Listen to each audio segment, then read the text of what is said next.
Vasara ir beigusies, rudens un nedaudz par pilsētas telpu. Kas ir pilsētas telpa? Autobus pietur, gribam, lai attīstās sabiedriskais transports.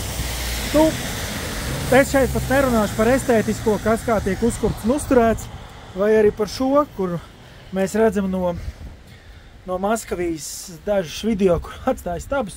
Nu, šeit ir bijuši stabi, viņi nozāģēti, bet, nu, negluži Latvijai kā vajadzētu, bet priekš, nu, labi, jūrmalai atbilstoši. Nu, lūk, un tā ir Melluža estrāde, ja? Rekur ir Melluža estrāde, tātad daudz cilvēku brauc. Stāvoklis kāds ir, par ko ir sižets?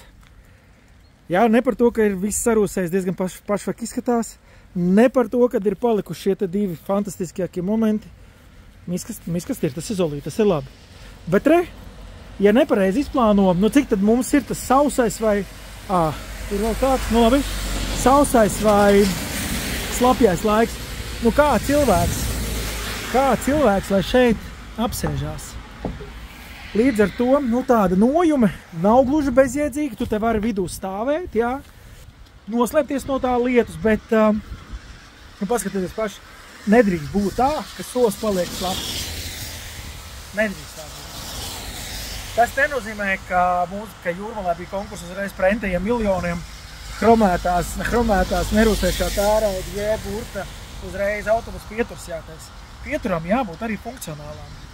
Un šī gadījumā obligāti tā kā mums ir slapjs laiks, lai nepaliek slapji krēsli.